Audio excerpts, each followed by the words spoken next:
안녕하세요. 공인중개TV 송교수입니다.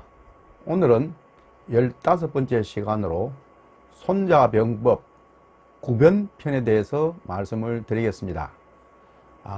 손자는 용병의 원칙은 적이 오지 않으리라고 믿어서는 안 되며, 언제 오더라도 대적할 수 있는 자신의 대비를 믿어야 하며, 또한 적이 공격하지 않으리라는 것을 믿을 것이 아니라 공격해 오지 못하도록 하는 방비 태세를 믿어야 한다. 그렇게 용병의 원칙을 말하면서도 이 편에서는 9가지의 우리가 공격의 경우에도 해서는 안 되는 경우에 대해서 설명을 하고 있습니다. 즉, 실제 전투를 수행함에 있어서는 어떤 원칙이 있어야 되겠지만은, 이러한 원칙 가운데서도 상황에 따라서 그 원칙의 어떤 일률적인 적용이 아니라 그때그때 상황에 따라서 즉흥적이고도 직감적으로 우리가 대응할 수 있는 그런 능력이 있는 장소야말로 명장이다. 그렇게 이야기를 하면서 이 9가지의 경우에 있어서는 공격을 해서는 안 된다라고 강조를 하고 있습니다. 그 9가지를 소개를 하면은, 첫째, 고지에 진치고 있는 적에게 정면 공격은 하지 말아야 한다. 두 번째, 구렁을 등지고 있는 적과는 응징하지 말아야 한다. 세 번째, 험준한 시흥에 있는 적과는 오래 전투를 해서는 안 된다. 네 번째, 패배를 가장하여 달아나는 적군은 추격해서는 안 된다라고 했습니다. 다섯 번째, 적의 정예부대는 공격하지 말아야 한다. 또 여섯 번째는 미끼로 이 편을 유인하는 적병과는 교전하지 말아야 한다. 다음에 일곱 번째, 철수하는 적군의 테러를 봉쇄해서는 안 된다라고 이야기하면서, 여덟 번째, 적군을 포위하는 경우는 반드시 퇴각할 틈을 마련해 주어야 한다. 그렇게 이야기를 하고, 마지막 9번째는 막다른 지경에 빠진 적군은 성급하게 공격해서는 안 된다. 이렇게 해서 9가지의 용병의 원칙을 제시했습니다. 이제부터는 이 9가지 하나하나의 사례를 보면서 말씀을 드리도록 하겠습니다. 먼저 첫째, 고지에 진치고 있는 적에게 정면 공격을 하지 말아야 한다. 그렇게 이야기를 합니다. 예를 들어서 우리가 임진왜란 때 1592년에 일어났죠. 왜군이 우리 조선의 강토를 전부 점령을 하고 1593년 2월 달에는 명나라 군과의 전투에서 백제관 전투에서 거기에서 왜군이 승리를 하고 나서 그 여세를 몰아서 행주 산성으로 3만 명의 왜군이 공격을 해 왔습니다. 이때 행주 산성의 지세를 보면은 서쪽은 이래 강변을 끼고 높은 산으로 이루어져 있고, 또 동쪽은 험준한 그러한 지역이었고, 서북쪽은 경사 지역이었습니다. 그래서 그러한 이제 우리가 지형에 있어서 성안의 사정을 보면은 그 당시에 우리가 그 전라도 순찰사 권율 장군이 지휘를 하고 있었는데, 성안에는 불과 4,000명 정도의 군사들이 있었고 약간의 안여자들이 있었다고 그렇게 이야기를 하고 있습니다. 우리가 그 당시에 우리가 잘 알고 있는 행주산성의 싸움이었죠. 소위 행주 치마라도 유명하죠. 만약 다급한 김에 우리 부녀자들이 긴 치마를 잘라서 그 여분을 가지고 돌을 우리가 날라가지고 돌로서 투석전도 하고 이렇게 했습니다. 결국 이 전투에서 적장 우키다와 요시가와 등은 큰 부상을 입고 패퇴를 할 수밖에 없었습니다. 이것은 지형적으로 행주산성이라는 그러한 유리한 고지에 점령을 해 있었기 때문에 왜군을 물려칠 수가 있었고, 왜군은 또한 쓸데없이 그 행주산성을 공격할 필요도 그 당시에 없었는데도 불구하고 공연히 이제 공격을 했다, 그런 참패를 보게 됩니다. 두 번째로는 이제 구릉을,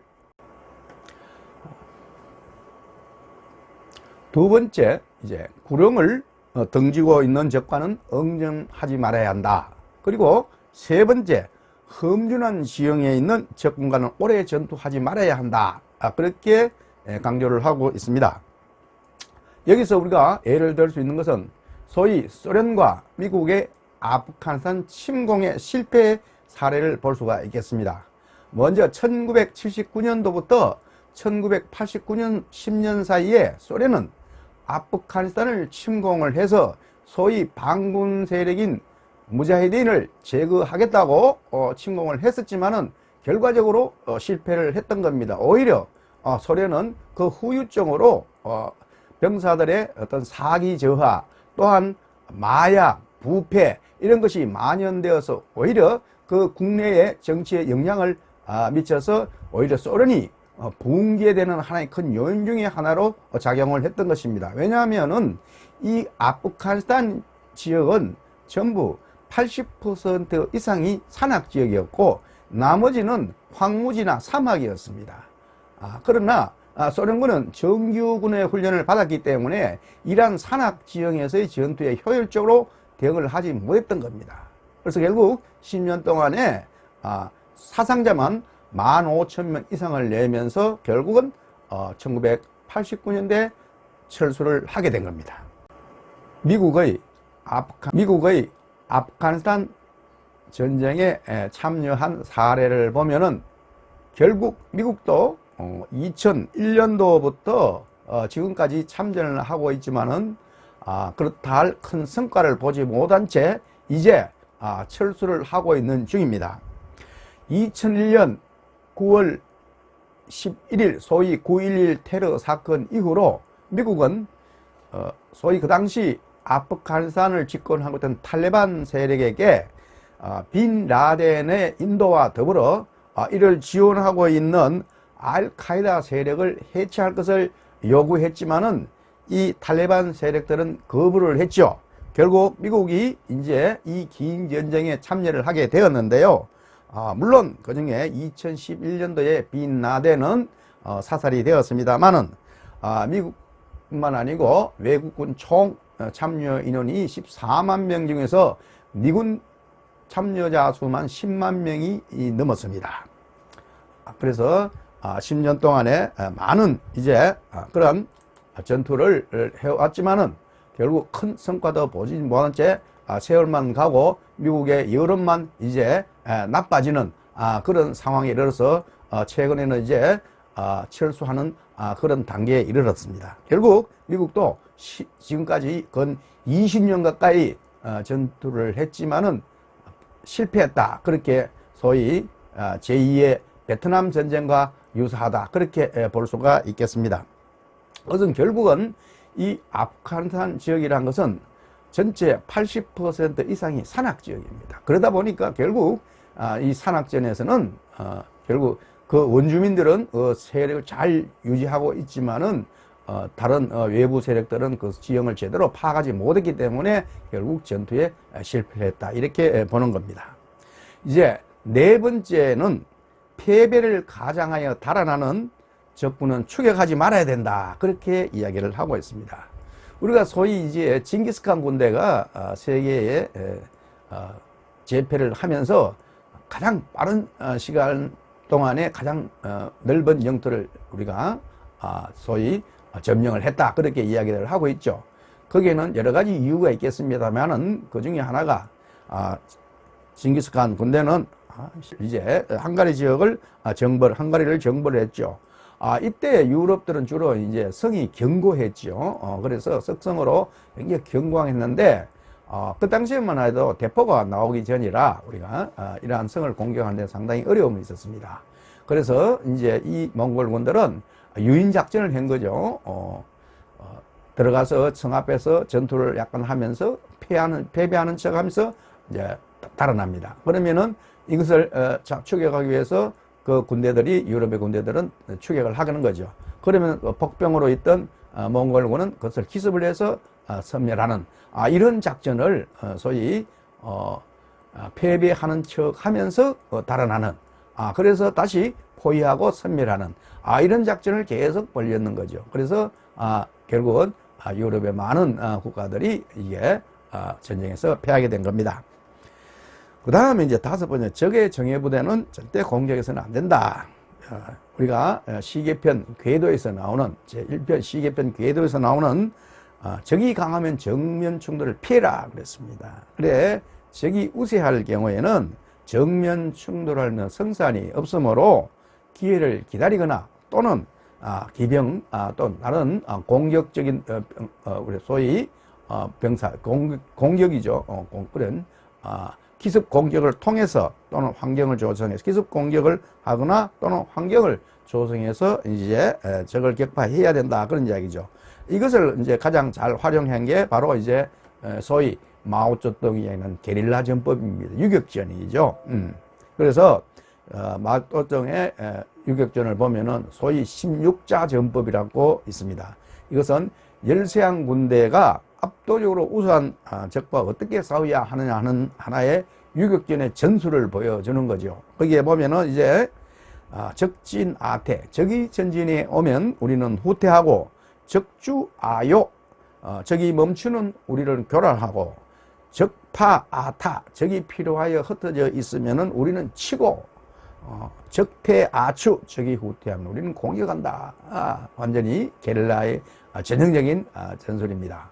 그래서 이 모택동은 이러한 전술을 으로 이제 장개석 군대와의 어떤 국공 내전에서 승리할 수 있었다. 뭐 그렇게 우리가 이야기를 해볼 수가 있겠습니다. 그 다음 여섯 번째로, 이 편을 유인하는 적병과는 교란하지 말아야 한다. 우리가 앞서 몽골군에 의해서 보다시피 절대 우리를 미끼로 이용해서 유인하는 그런 적을 추격해서는 안 된다, 그런 이야기죠. 그 다음에 철수하는 적군의 퇴로를 봉쇄하지 말아야 된다. 또한 여덟 번째는 적군을 포위할 경우에는 반드시 퇴각할 틈을 마련해 줘야 된다. 우리가 지도 궁지에 몰리면은 고양이에 덤빕니다. 그죠?